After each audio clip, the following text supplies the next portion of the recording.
આજથી શરૂ થતા શ્રાવણ માસની તમામ આપણા સબસ્ક્રાઈબરને અને વ્યુઅરને હાર્દિક શુભકામનાઓ। તમને તમારા ધારેલા કરતાં વધારે માર્ક મળે, સાથે તમારી મનપસંદ કેડર અને નોકરી તમને મળી રહે તેવી ભગવાનને પ્રાર્થના।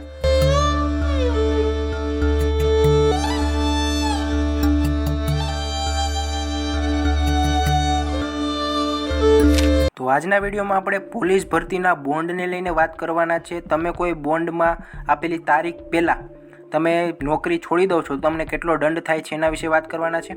સાથે વાત કરવાના છે CCC સર્ટિફિકેટને, EWSની અને નોન ક્રિમિનલ સર્ટિફિકેટની તારીખ વિશે કે તમારી તારીખ પૂરી થઈ ગઈ હોય અને તમે નવું કઢવીને જાઓ છો તો એ અહીંયા ડોક્યુમેન્ટ વેરિફિકેશનમાં એ ચાલશે કે જૂનું હશે એ ચાલશે, એના વિશે પણ વાત કરવાના છે। તો આપણી ચેનલને સબસ્ક્રાઈબ કરી લેજો અને જેમને પણ નવી પોલીસ ભરતી વિશે માહિતી જોતી હોય, બુક લિસ્ટ વિશે અથવા તો કોઈને બુક લિસ્ટમાં કયા વિષય સબ્જેક્ટ કરવા, સાથે કેવી રીતે આગળ તૈયારી કરવી, તો એના વિશે આપણે ટેલિગ્રામ ચેનલમાં અપડેટ આપવાના છે। તો ટૂંક સમયમાં એ અપડેટ આપવાના છે, તો નીચે ડિસ્ક્રિપ્શન બોક્સમાં લિંક આપેલી છે, ત્યાંથી ટેલિગ્રામ ચેનલમાં જોડાઈ જાજો।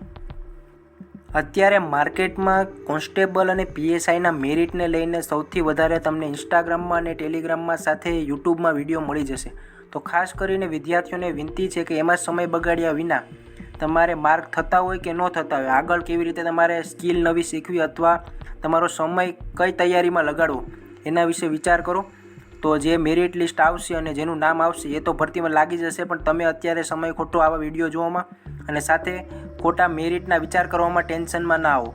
તો આજના વિડીયોમાં આપણે વાત કરીએ કેમ કે કેટલા વર્ષનું બોન્ડ હોય છે પોલીસમાં।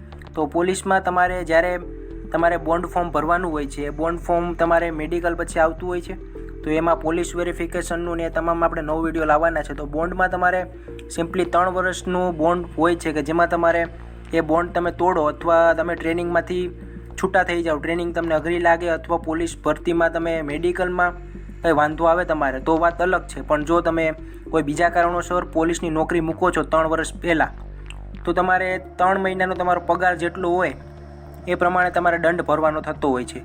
હવે પગાર વિશે તમને ન ખબર હોય તો આપણે ઓલરેડી વિડીયો બનાવેલો છે, એ તમે ચેક કરી લેજો। તો એટલો તમારે દંડ ભરવાનો હોય છે, જેમ કે અમુકને પગાર અમુક પહેલાં જિલ્લા વાઇઝ હતો, જેમ કે છોટાઉદેપુરમાં બોન્ડની રકમ હતી 88,000, પછી અમુક જિલ્લામાં 44, બોટાદમાં 44,000 જેવી હતી। તેવી રીતે અલગ અલગ જિલ્લામાં બોન્ડની રકમ અલગ અલગ હતી। ત્યાર પછી 3 મહિનાના પગાર જેટલી બોન્ડની કિંમત હોય છે, તો એટલે દર વર્ષે નિયમ ફરતા હોય છે। તો આ રીતે પણ તમારે પોલીસનું બોન્ડ ફોર્મ ભરવાનું હોય છે। કોઈ પણ ઉમેદવાર આવી રીતે જેની સિલેક્શન નિમણૂક પત્ર આવી ગયો અને ટ્રેનિંગમાં જાય છે અને આવી રીતે નોકરી મેલીને ભાગી જાય તો સંખ્યા ઘટી જાય છે અને ધાર્યા કરતાં જે સંખ્યા લેવાની હોય એમાં પોલીસ ભરતી બોર્ડને નુકસાન થાય છે। તો એના માટે બોન્ડ ફોર્મ ભરવામાં આવતું હોય છે, એની દંડની રકમ હોય છે એ તમારે ભરવાની હોય છે। જેવી રીતે તમે છૂટા થઈ જાઓ 3 વર્ષ પહેલાં તો એને ભરવાની છે, એની પહેલાં તમારે અગાઉ ભરવાની થતી નથી। તો એની ખાસ કરીને નોંધ લેવી। તો એ 3 મહિનાના પગાર જેટલું તમારે બોન્ડની રકમ ભરવાની હોય છે।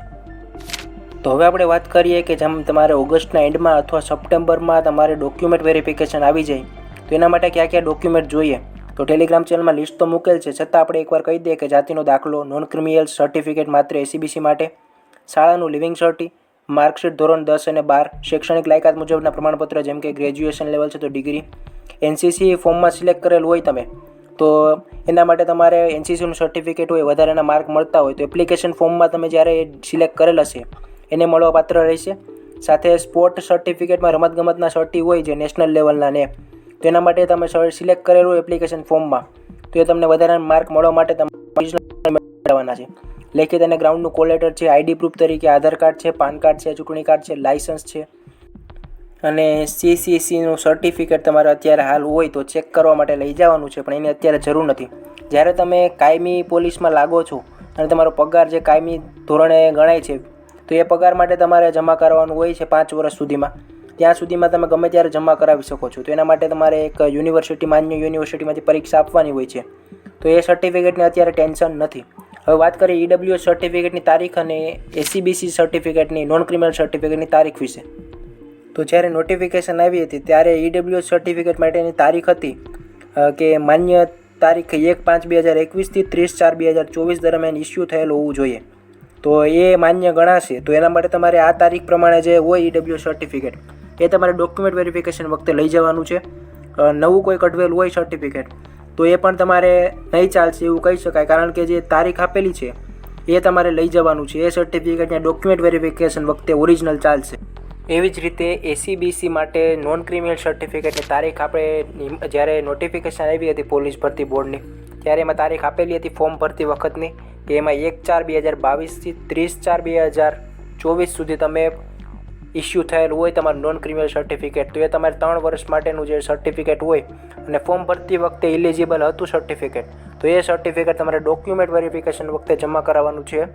નવું સર્ટિફિકેટ તમે જમા કરાવશો તો એ ત્યાં ચાલશે નહીં.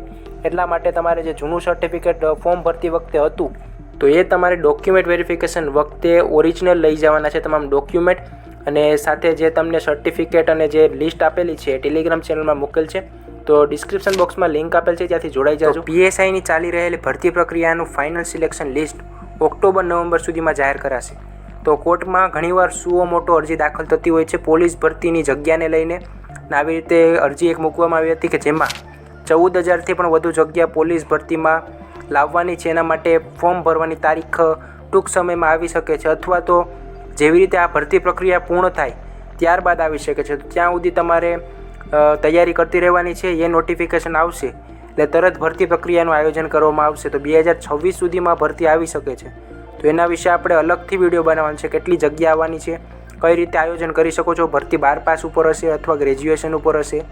તો એના માટે ખાસ કરીને તમારે ધ્યાન દેવાનું છે કે ભરતી આવવાની છે 12 પાસ ઉપર કે ગ્રેજ્યુએશન લેવલ ઉપર હોય ત્યાં સુધીમાં તમારે સિલેબસ પૂરો કરવાનો છે. અને દોડમાં તમારે માર્ક નથી, એના માટે તમારે દોડ 25 મિનિટમાં પૂર્ણ કરવાનો ટાઈમિંગ લાવવાની. સિલેબસ તમે જોવો તો ગણિત રિઝનિંગ અત્યારે એના સારા એવા માર્ક છે પાર્ટ એમાં ઘણાને થતા નથી.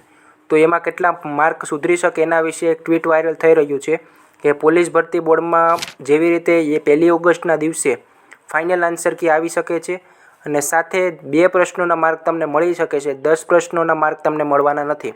તો આવી રીતે ટેલિગ્રામ ને ટ્વિટરના માધ્યમથી ટ્વીટ વાયરલ થતા હોય છે. તો એમાં વધારે પડતું ખાસ ધ્યાન ન દેવું જ્યાં સુધી ઓફિશિયલ રીતે ભરતી બોર્ડની વેબસાઇટ ઉપર મૂકવામાં ન આવે. 2025-26માં ઘણી બધી કેન્દ્ર અને રાજ્ય સરકારની ભરતી પ્રક્રિયા ચાલુ છે. એ ભરતી પ્રક્રિયા વિશે તમને કંઈ પણ ખબર ન હોય અને એ ભરતીમાં તમારે ફોર્મ ભરવાની તારીખ વહી જાય એ પહેલાં તમને જાણકારી મળતી રહે તો આપણા ટેલિગ્રામ ગ્રુપમાં જોડાઈ જાજો. તો આવી રીતે તૈયારી કરતા રહો, સિલેબસ પૂરો કરી પરીક્ષા આપતા રહો. તો મળીએ નવા વિડીયોમાં. ત્યાં સુધી ચેનલને સબસ્ક્રાઈબ કરી આ તમામ વિડીયો તમારા મિત્રોને શેર કરો. જય હિન્દ, જય ભારત.